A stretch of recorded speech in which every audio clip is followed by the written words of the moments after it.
Hello and welcome to another episode of Let's Talk, exploring the issues affecting all of our lives. I'm your host, Austin Harris. Today we turn our attention to the economy and the engine that powers that economy, namely small businesses. Not only do small businesses provide more jobs, they also bring careers and opportunities. Whilst it's the larger corporations that we think of when it comes to job creation, it is in fact small businesses that employ more people and can be more resilient when times get tough. And make no mistake, times are tough in the Cayman Islands. Joining me today to engage this very important topic, it is my pleasure to welcome to Let's Talk the president of the Cayman Islands Small Business Association, joining us via Zoom, Ms Dawn McLean-Brady. Hi Dawn, thank you for joining us here on Let's Talk. Thank you so much for having me. An absolute pleasure. Well, let's talk a little bit about SISPA, the Cayman Islands Small Business Association. How long have you been established as an organization, and how do you help small businesses? Thank you for that question. SISPA is a nonprofit organization. It was founded in 2007. At the time, it was Cayman Islands Investment Bureau, and they had a small business development division. SISPA is led by micro and small business owners. Our passion is to support, mentor, coach, educate micro and small businesses on how we can thrive and navigate in the Cayman Islands. So some of the services that we provide, we believe we're the voice for small businesses. We believe in the power of information sharing. We have events, socials. We were the first to provide a small business grant in 2019. We're in the process of launching a new website that will be able to promote and showcase our membership products and services. We allow turnkey service, and we realize efficiencies by partnering with each other. And finally, it's an awesome opportunity to network, and leverage small businesses and reach the community. We have an expo that, fingers crossed, this year will be our 7th year that we'll have the expo, and that allows us to showcase our products and services in one place, and we invite the general public to attend. Excellent. Now, how do small businesses become members of SISPA, and is there a limit on the company size? We focus on micro and small business owners primarily. We'll assist some medium, but our focus really is micro and small. How you can reach us, you can call us on 946-3147. Our program coordinator is Cheryl Almazri. She'll be happy to assist anyone. You can email us on SISPA, C-I-S-B-A, cayman@gmail.com, or we have an office located on 151 Mary Street. And we're excited to have anyone just walk in. We encourage people. We're there Monday to Friday from 10 a.m. to 3 p.m. Thank you for that. Now, I also understand you recently received, I believe it was a new board. Talk to us a little bit about the people who are behind this fantastic organization. Yes, Austin, yes. We have a new board, and I'd like to take this opportunity to publicly thank them for all of their efforts thus far. The Vice President is Stafford Berry. Andrew Thomas is our treasurer, and our other directors and executive members are Fritz McPherson, Pat Hewlett, O'Dane Brown, and of course, Cheryl Reed Almazri is our in-house program coordinator. Excellent. Well, again, some fantastic people doing some very important work. Thank you for that. Now, the COVID pandemic hit the small business sector particularly hard. The economy has now reopened, but a return to pre-pandemic activity has been slow. How are small businesses coping at present, particularly against the backdrop of the increased prices caused by the cost of living? Well, the overall response is that it's a huge struggle and a challenge. Some businesses have redesigned their business by going online. Others have diversified products and services and have stayed afloat and are simply managing. Some have leveraged the pandemic and have done extremely well. And some, unfortunately, have closed their businesses entirely. With fuel prices going up and the importation of products and services being so limited right now, we're not going to magically be back to where we were in 2019.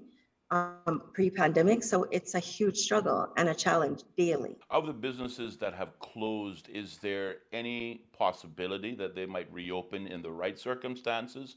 I'm just trying to think of businesses that can be saved, or are we talking about businesses that have been lost altogether? That's left to be seen in terms of, when we get back to where we are, concessions, incentives, it really just depends. Some businesses, have used and leveraged all of their personal income. So to reopen is going to mean funding. Funding is an issue. Staffing is an issue. Permits is an issue. So it really is left to be seen, really. So we'll just have to see. But we're mentoring. What part of our mandate is to mentor and coach small businesses. So sometimes we have to have those difficult conversations and saying this, that maybe that business was just not the right fit, but let's look at another way. Let's redesign your business and see how else we can assist you. So sometimes it's just those difficult conversations. And, financial management is always an issue with small businesses. Just how do we navigate through, having audited books and managing our books and managing our staff. So those are all difficult conversations. And those are conversations that sometimes we have to have with micro and small businesses. Now, the former government offered pension holidays, business license holidays, mortgage holidays. For small business specifically, I believe they provided waivers to liquor licensing fees, waivers to trade and business fees. They offered small business grants and workshops. I think you mentioned the grants as well, just to name a few. Are any of these programs still being continued? And what else could the current administration be doing to ease the pressure that small business are presently facing? So the pensions holiday was a huge assistance in the short term to small businesses. And we're made to understand that that'll start back the 1st of July. Small businesses understand the reasons for the pensions holiday, and we understand the reasons for pensions overall. And if we were back in our revenue stream pre-pandemic, we would be managing to pay pensions, but we're not. So paying pensions would be a hardship. Some small businesses feel that Caymanians should and must be mandated to pay pensions, but for expatriate workers who, a large number of them have pensions back home, it should be optional for those expatriates. And if they become PR holders, then mandatory contributions can start. And, we have to acknowledge that they can draw from their home country pensions. Mortgage holidays, from our perspective, was only for a few months in 2020, and it was added, to the back end of your mortgage. So we weren't escaping paying that. So these benefits that benefit particularly has not extended past 2020. So what more could the government be doing? Extend the pensions holiday a bit, allow it optional for expatriates possibly, reduce merchant fees at the banks, our tiered work permit structure based on the number of staff and the revenue, similar to the micro and small business trade and business incentive. Extend the micro and small business trade and business extensions so that we have a longer time to pay it. The $75 admin fee worked out perfectly for a number of us. Reduce customs duty for not just retail, but for other businesses. Assist us with a guaranteed small business funding program and have the eligibility criteria not be so stringent. Enact a rent control board, because a lot of small businesses struggle to pay the rent, and sometimes the landlords are not very easy to work with at times. Reduce the gas prices. A lot of us rely on gas for our revenue and delivery services. Extend the reduction of the liquor license fees so that some of us can continue to maintain our businesses. We, at SISPA, we celebrate the resourcefulness of entrepreneurs and existing small businesses. And it isn't for the faint of heart, Austin. It's for the brave, the patient, the persistent. We believe behind every small business, there's a story worth knowing. All the corner shops, the restaurants, the cleaners, the gyms, the hair salons, the important thing to remember is we didn't come out of nowhere. There's a story behind us. We're not afraid to take a chance. A lot of us have learned that the greatest failure is to try. And once we found something we love, we try to be the best at it. And we work extremely hard at whatever we do. Talk to us about the assistance programs that the Cayman Islands Small Business Association offered to some of its clients, both pre and post pandemic. Just to give you an idea, most recently, we assisted over 86 micro and small businesses with their small business grant application forms, the loan application forms. We wrote to landlords to get reduced rent. We wrote to all pension providers for assistance. We wrote to CUC and the water companies for reduction in payments. We assisted in writing business plans to redesign small businesses. We joined the Government Small Business Development Center to collaborate on workshops. Our passion really is to change the way we do business. We believe that small businesses provide growth and opportunity with the government's assistance, of course, and other entities that we intend to partner with. We believe in a stronger, cohesive relationship. So things like encouraging and fostering the innovative ideas of young entrepreneurs. We believe small business creates new jobs, it sparks prosperity. We also believe that we provide a future for young people and an opportunity for them to be creative and innovative. We believe that it's a journey to financial independence. We believe we encourage a middle-class growth, and we believe it means employment opportunities. So Minister Andre and Dr. Dax Bazdeo and Catherine Dinsfeld, the Deputy Chief Officer, has been extremely supportive. They continue to support our ideas. We're looking, as I mentioned, this is our 7th year to have an expo. And the expo allows small businesses and micro businesses to showcase their products and services. So you'll have some people have their cake decorating business, and some people will have the drone business kind of started at our expos. We have lots of people showcasing, some people like Island Grub will be there. There's lots of, retail shops that will showcase their businesses. So, the tire repairman, the carpenters, the masons, the plumbers, the hair salons, as I mentioned, the small restaurants, retail shops, those are all grassroots businesses. And those are the people that we kind of focus on. We've even had a fisherman that came in one day, and it's a funny story. He came in with this bag of money and he said, "Tell me what I do with this. I don't know what to do with this." And we said, "Well, you can't, number one, you can't walk around with this in your pocket. You need to open an account, a bank account." But some people are leery, back in the day, leery about going to the bank. So we had to help him fill out the application for the bank and, submit that. And we had to say, when you go into the bank, you kind of you can't go there barefoot. You gotta kind of dress up, have your little shirt and be presentable. Because if you're gonna go and you wanna do a loan, you have to show that you have cash deposits, not just credit card. You have to do a little credit card. So we helped him kind of set up his business as a business, because he was just selling it on the street. And we said, no, you can't just do that. If you want to be seen as a micro and small business and you want to go to government for funding, you want to go to the bank, you have to set yourself up. You have, some people don't have the wherewithal to manage the team or get their audited accounts, but we at least set them up as a business. But he just came with this wad of money and said, "Okay, I heard about you guys, help me." So those are the kinds of things that we do.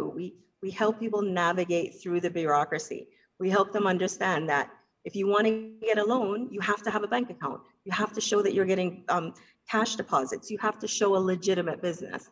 And those are the things, and those are the success stories that we have, So we have law firms. Cayman Law Firms was one of our grants back in 2019. And now it's 2 young Caymanians that have an awesome law firm. It's only the 2 of them. They have a couple of administrative staff, but those are our success stories. So that's what we want, the young entrepreneurs to know, that, any idea that you have, it starts from just an idea and then it becomes, a business, a very fruitful business. But you have to navigate between the idea and the thought and making it a business. And that's what we're there to do, to marry the two so that it's successful. And even after, we have networking sessions, we bounce ideas off of each other. If we have challenges, HR challenges, accounting challenges. On the board, we have accountants, we have HR professionals, we have business, people that own their own businesses and financial management. So we have we have a wealth of knowledge on the board, and we're available to anyone. It's a voluntary board. Our membership is only $150 a year. And from that, you get bartering, we barter for services. back in the old day, that's what you did. You bartered. If you have somebody that has a carpenter and you need a plumber, you say, okay, here's a plumber, so and so, and we barter. And that's how you make it in life until you can get off the ground. And then you say, all right, I have a fruitful business. I can manage to pay for my services. But otherwise, I have people calling all the time. I have an HR question, or I have this, and I put them in touch with an accountant. So that's what we want micro and small businesses to understand. SISPA is really about mentoring and coaching the success stories with the ones that are just starting up, and marrying the two, and networking, engaging our services, and having those difficult conversations to say, this may not necessarily be the business for you at this time, but let's see how we can help you redesign. We have web designers on our team. It's a wealth of knowledge at SISPA, and I really encourage people to call us 946-3147, email us SISPA, CISBA, Cayman @gmail.com. I want to thank you for being our guest today. An opportunity for some closing remarks. Maybe there was an area that you felt, poignant enough to mention that perhaps I didn't ask the question. Sure. We always have a saying. Thomas John Watson from IBM once said, to be successful, you have to have your heart in the business and your business in the heart. As small business owners, we want everyone to know that we all have our hearts in our businesses. We believe that micro and small businesses are the backbone of the Cayman Islands, and we have taken the leap of faith, and we have the courage to step out on our faith. We encourage all the persons that have those kinds of ideas and that passion and that drive to remember that success is the sum of all small efforts repeated day in and day out. So please stop by the small business office, talk to us. A lot of us have ideas, and we have upwards of 200 people in our membership. We have a WhatsApp group chat that's very active. How does one get on the WhatsApp chat? They have to be a member, so they pay their membership, and then we add you to the chat, and we kind of give a little bio about your business, so everybody knows who the new person is joining and what their business is. So you pay your $150 membership annually, and we actually waived it, believe it or not. We waived that membership fee. We just started it back in 2022, but we waived it in 2020 and waived it in 2021 together as a voice for the small business. The more of us join, the more the government will listen. So we encourage everyone to stop by and reach out to us. Dawn McLean-Brady, President of the Cayman Islands Small Business Association, thank you so very much for joining us today, and we truly have enjoyed our conversation. Thank you so much for having me, Austin. It's been our pleasure. And to our audience, we again say thank you for taking the time to tune in. We hope you enjoyed today's conversation as much as we did. Remember to like, share, and subscribe to our channel. And if there's a discussion you would like to have us present here on Let's Talk, please feel free to leave those suggestions along with any other comments on our YouTube channel. Please tune in every Tuesday and Thursday at 4 p.m. for another episode of Let's Talk, exploring the issues affecting all of our lives. I'm your host, Austin Harris. Until next time.